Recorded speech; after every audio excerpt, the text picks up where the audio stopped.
सभी को नमस्ते।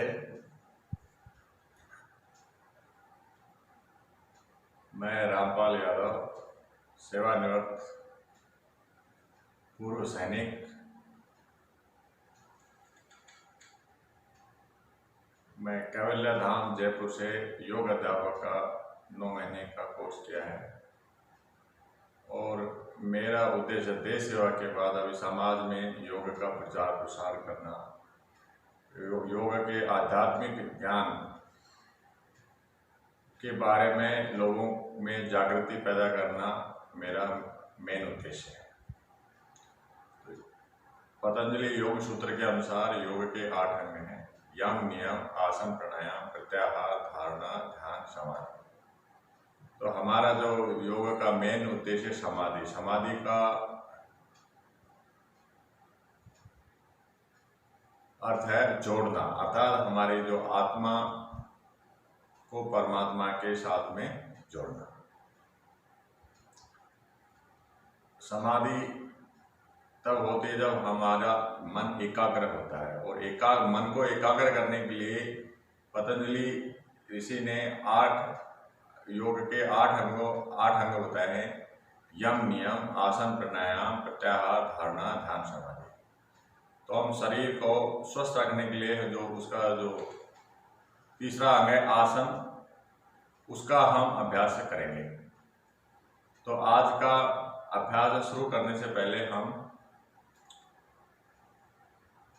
ओम का 5 बार उच्चारण के साथ में हम शुरू करेंगे।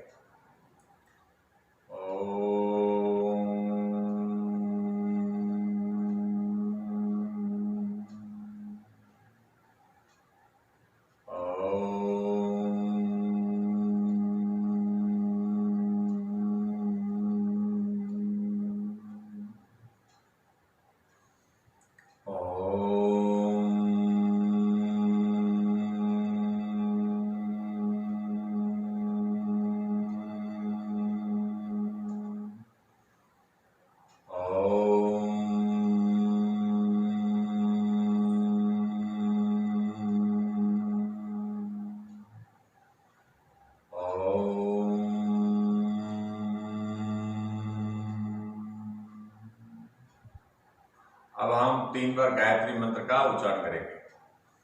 ओम भूर्भुवस्सुः, ओम तत्सवितुर्वरेण्यं, भर्गो देवस्य धीमहि धियो यो नः प्रचोदयात्। ओम तत्सवितुर्वरेण्यं, भर्गो देवस्य धीमहि धियो यो नः प्रचोदयात्। ओम तत्सवितुर्वरेण्यं, भर्गो देवस्य धीमहि धियो यो नः प्रचोदयात्।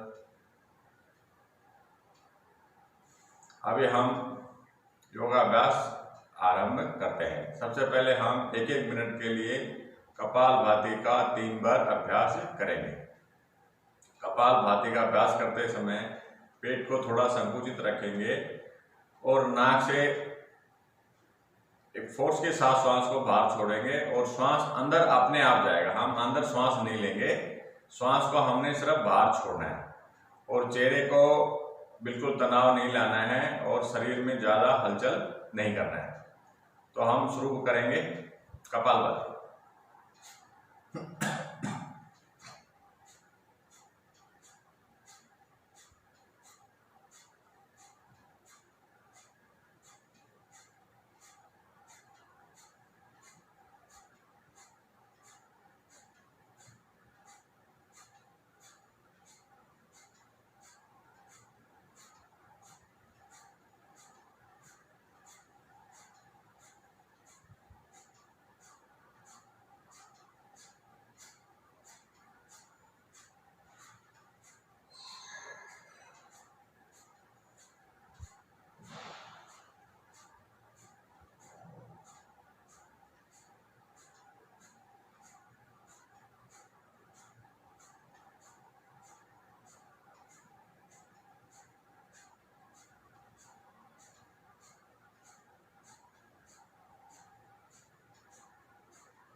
2-3 बार हम साधारण सांस लेंगे और उसके बाद फिर 1 मिनट के लिए अभ्यास करेंगे।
आसन 3 प्रकार के होते हैं, ध्यानात्मक आसन, शरीर संवर्धनात्मक आसन और शरीर शिथिलीकरणात्मक आसन। और आसन 3 तरह से आसन लेट के किए जाते हैं और बैठे होकर किए जाते हैं और खड़े होकर किए जाते हैं। तो हम आज सिर्फ 11 आसनों का अभ्यास करेंगे जो मुख्य आसन है। अगर हम यदि 11 आसनों का हम 15 से 20 मिनट भी अगर हम रोज प्रतिदिन अभ्यास करें तो हमारा शरीर स्वस्थ और मन एकाग्र और शांत रह सकता है और हम अपने उद्देश्य की प्राप्ति कर सकते हैं। अभी हम लेट के किए जाने वाले आसनों से आसन प्रारंभ करेंगे। तो सबसे पहले हम अभी एक तरफ करवट लेके सुपाइन पोजीशन में लेट जाएंगे, अर्थात पीठ के बल लेट जाएंगे।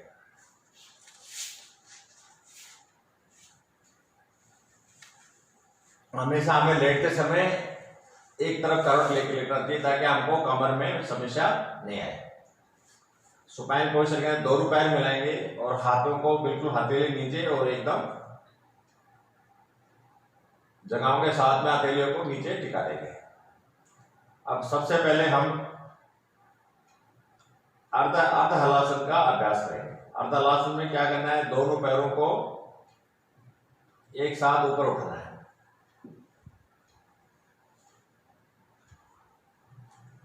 और पंजों को ऊपर की तरफ तानना है।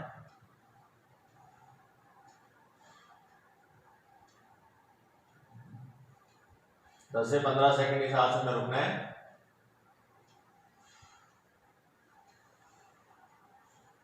और धीरे धीरे हमें फिर नीचे की तरफ जाना है और जाते समय बीच में झटका नहीं लगाना है।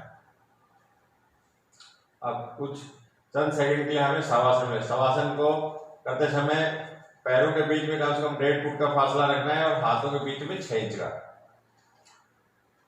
और नॉर्मल सांस पर ध्यान लगाना है। 3 से 4-5 बार हमें श्वास लेना है। अभी फिर एक बार सुपाइन पोजीशन में आते समय दोनों पैरों को मिलाना है, हथेलियों को जमीन की रुख में रखना है, हाथ बिल्कुल सीधे। अभी हम आसन करेंगे उत्तान पादासन। उत्तान पादासन में हमें सबसे पहले दोनों पैरों को 30 डिग्री तक उठाएंगे।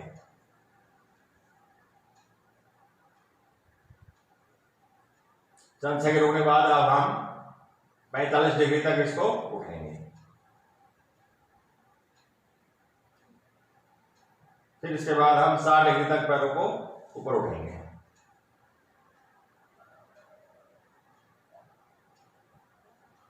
फिर हम 45 डिग्री पे आएंगे,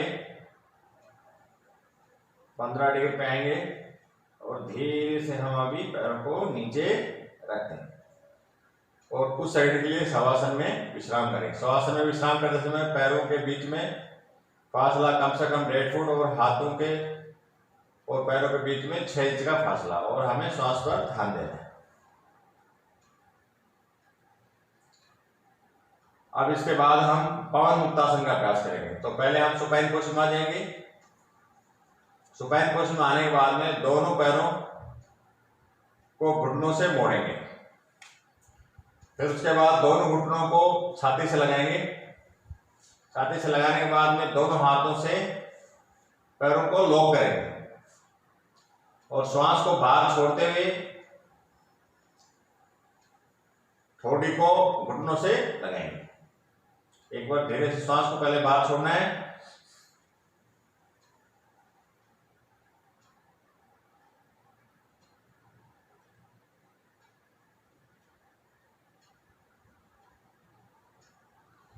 फिर धीरे से बिना झटका दिए नीचे आना है, हाथों का लॉक उठाना है,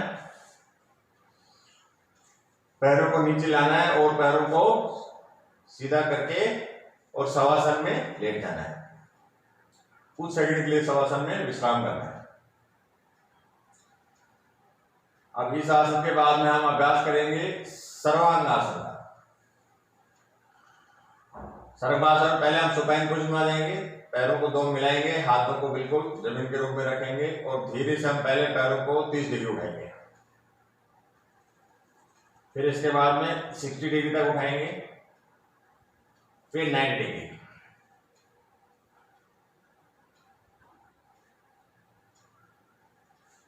डिग्री रुकने के बाद में फिर हम पैरों को आगे करते हुए हाथों के सहारे से एकदम ऊपर ले जाएंगे।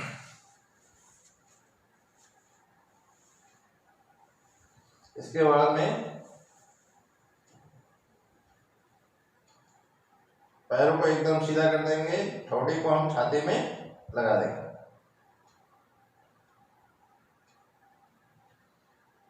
इस आसन का कम से कम हमें 2 से 3 मिनट तक अभ्यास करना चाहिए।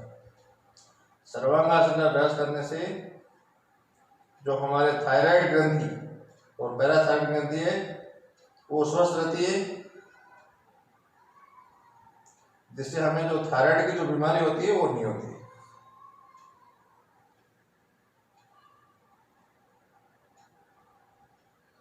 थायराइड ग्रंथि का स्राव की बीमारी आजकल आम हो गई है, इसलिए जो थायराइड ग्रंथि की बीमारी से बचना चाहते हैं उनको सर्वांगासन और मत्स्य आसन का नियमित अभ्यास करना चाहिए।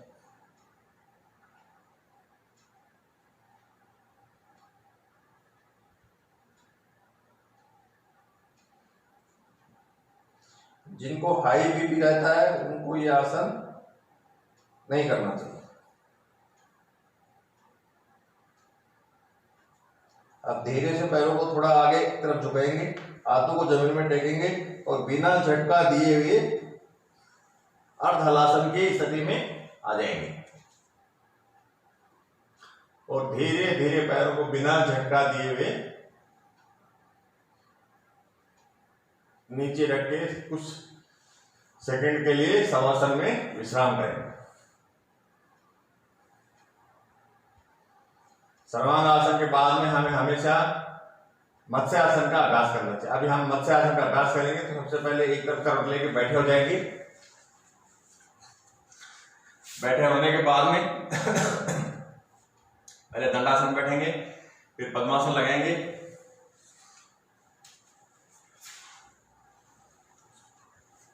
पद्मासन लगाने के बाद में कोहनियों का सहारा लेते हुए हम जमीन में लेट जाएंगे।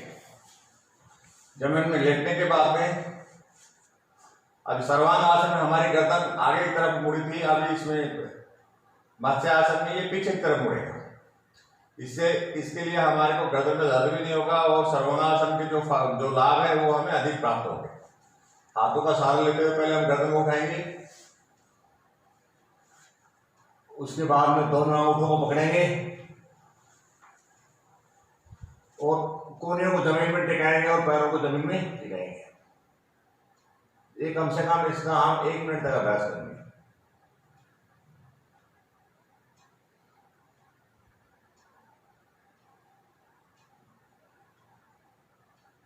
मत्स्य आसन का अभ्यास करने से हमारी पाचन शक्ति बढ़ती है, कमर लचीला होता है,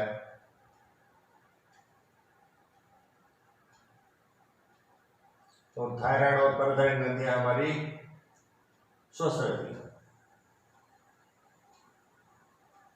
अब मत्स्य आसन से बाहर आने के लिए सबसे पहले हम अंगूठों को छोड़ेंगे, फिर उसके बाद में हाथों के सहारे से गर्दन को सीधा करेंगे और कोहनियों के सहारे से हम बैठे रहेंगे। बैठे होने के बाद हम पद्मासन से इसी से बाहर आ जाएंगे और एक तरफ करवट लेके हम शवासन में लेट जाएंगे।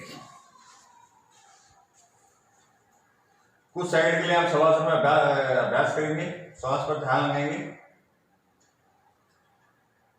और उसके बाद में हम हलासन का अभ्यास करेंगे। तो हलासन पहले हम सुपाइन पोजिशन में आएंगे, दोनों पैरों को मिलाएंगे, हाथों को जांघों के साथ में लाएंगे।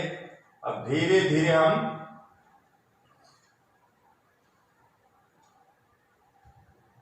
पहले पैरों को 30 डिग्री उठाएंगे, 10 सेकंड रुकेंगे, फिर 60 डिग्री, फिर 90 डिग्री।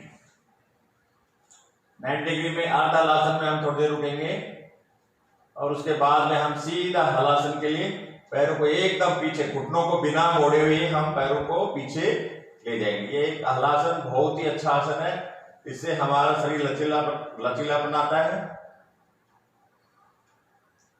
और युवा अवस्था को बनाए रखता है।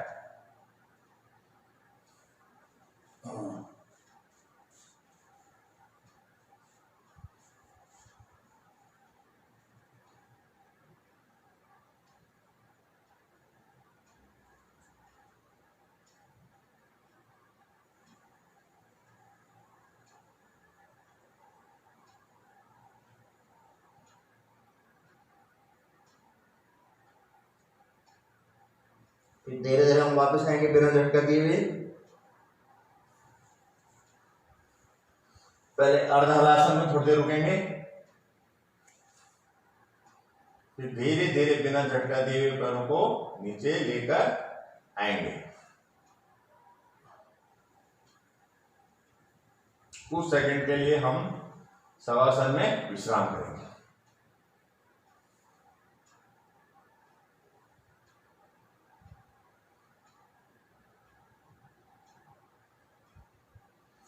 अब इसके बाद हम सेतु बंधासन का अभ्यास करेंगे। सेतु बंधासन का अभ्यास करने से हमारी कमर लचीली होती है और जो मानसिक तनाव में कमी लाता है। सबसे पहले हम सुपाइन पोजिशन में आएंगे, दोनों पैरों को मिलाएंगे, दोनों पैरों को घुटनों से मोड़ेंगे। मोड़ने के बाद में हाथों से दोनों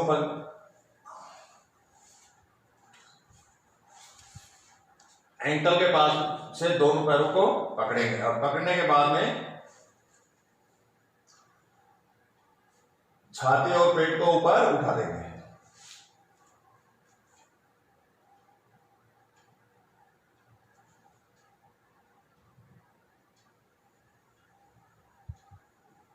इस आसन का हमें 1 से 2 मिनट तक अभ्यास करना चाहिए।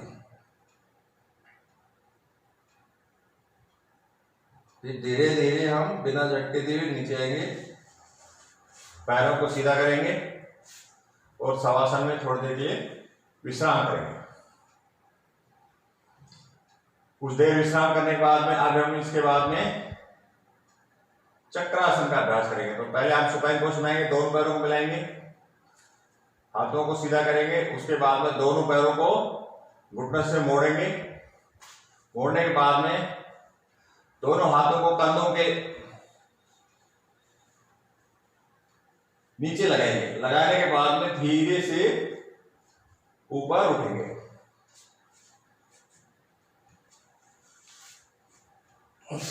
और हाथों को एकदम सीधा कर देंगे। इसका हमें कम से कम 1 मिनट के लिए अभ्यास करना है।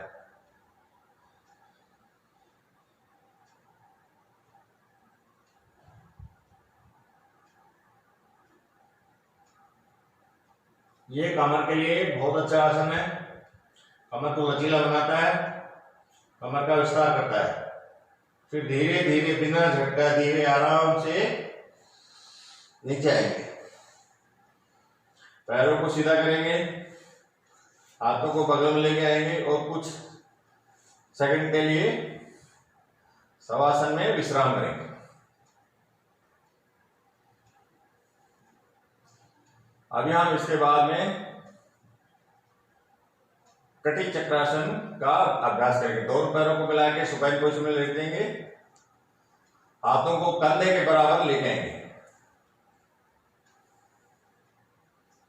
और उसके बाद में दोनों पैरों को मिलाएंगे। दोनों पैर मिलाने के बाद में आप शरीर का नीचे वाला हिस्सा बाईं तरफ और सिर को दाहिने तरफ घुमाएंगे धीरे धीरे।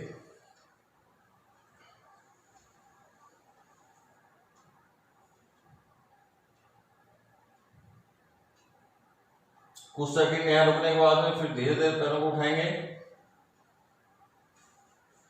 और अब विपरीत दिशा में पैरों को दाहिने तरफ और सिर को बाईं तरफ लेके जाएंगे।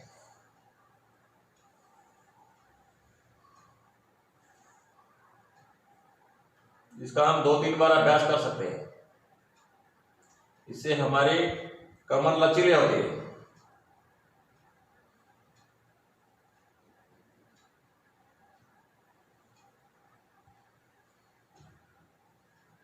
इसके बाद दोनों पैरों को सीधा करेंगे, हाथों को सुपाइन पोजीशन में लाएंगे और कुछ देर के लिए हम शवासन में विश्राम करेंगे।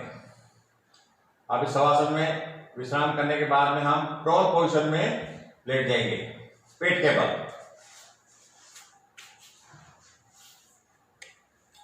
हाथों का रुख ऊपर की तरफ। तो पहला आसन हम करेंगे भुजंगासन। हाथों को दोनों हाथों को हम कान के बगल में लेके आएंगे और अपने सर और छाती को हम नाभि तक उठाएंगे और ऊपर की तरफ रखेंगे, सांस को ऊपर लेते हुए।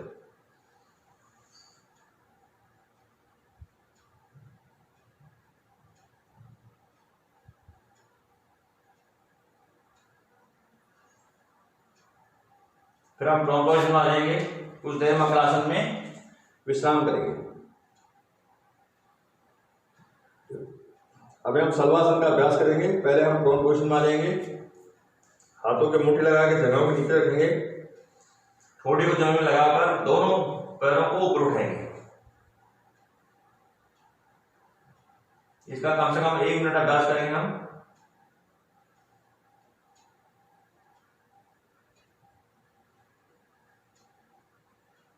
फिर धीरे धीरे हम पैरों को नीचे रखेंगे और मकरासन में विश्राम करेंगे।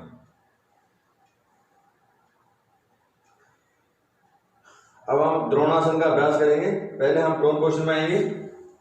प्रोन पोजीशन आने पर हाथों को आगे की तरफ फैलाएंगे और अब कमर से ऊपर आगे की तरफ पीछे की तरफ एकदम ऊपर उठ जाएंगे। इसको बोलते हैं द्रोणासन।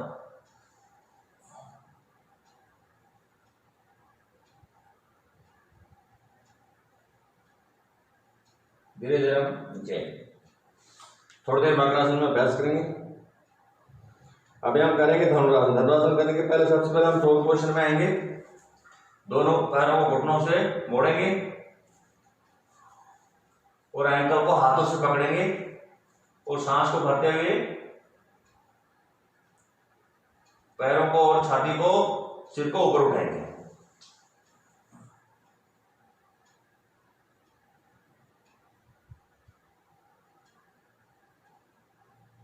और धीरे से हम सिर और पैरों को नीचे रख देंगे और मकरासन में विश्राम करेंगे।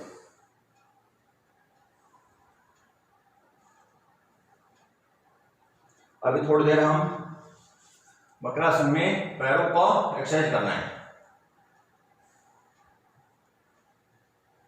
इससे कमर में लचीलापन आता है और घुटने ठीक होते हैं। फिर दोनों पैरों को एक साथ करते हैं।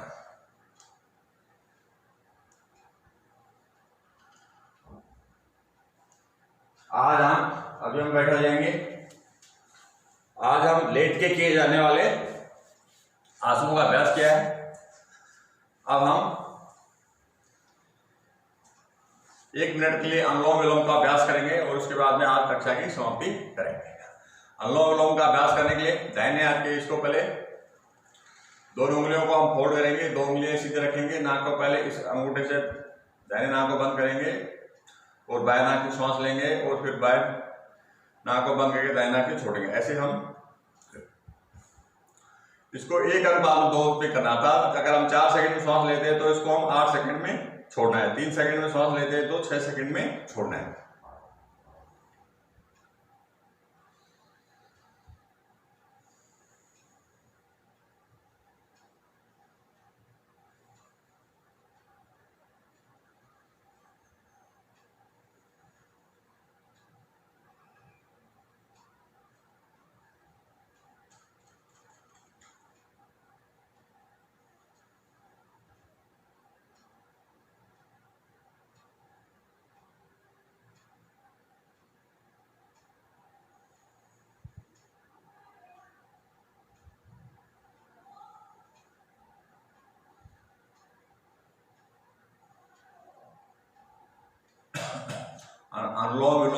हमें कम से कम 5 से 10 मिनट तक अभ्यास करना चाहिए। ये बहुत ही अच्छा आसन है। इससे हमारी 72,000 नाड़ियों का शोधन होता है, जिससे हमारी चेतन शक्ति का विकास होता है, शरीर स्वस्थ होता है। अब आज की कक्षा, आज हमारा मेन उद्देश्य था लेट कर किए जाने सुपाइन पोजिशन और प्रो पोजिशन किए जाने वाले आसनों का अभ्यास करना। इससे ये हमारी सारी रीढ़ की हड्डी से संबंधित, कमर से संबंधित, गर्दन से संबंधित आसन थे। अभी कल की जो कक्षा होगी उसमें हम बैठे किए जाने वाले आसनों का अभ्यास करेंगे। अब हम कक्षा की समाप्ति करते हैं प्रार्थना के साथ। सबसे पहले हम नमस्कार मुद्रा में आएंगे, उसके बाद में प्रार्थना शुरू करते हैं। ओम पूर्णमद पूर्णमिदं पूर्णात् पूर्णमुदच्यते पूर्णस्य पूर्णमादाय पूर्णमेवावशिष्यते। ओम शांति शांति शांति। गहरा सांस लेंगे, एक बार सांस छोड़ेंगे, एक बार हाथों को रब करेंगे, ऐसे बना के थोड़ा सा आंखों के ऊपर। सभी को एक बार नमस्ते, जय हिंद, जय भारत।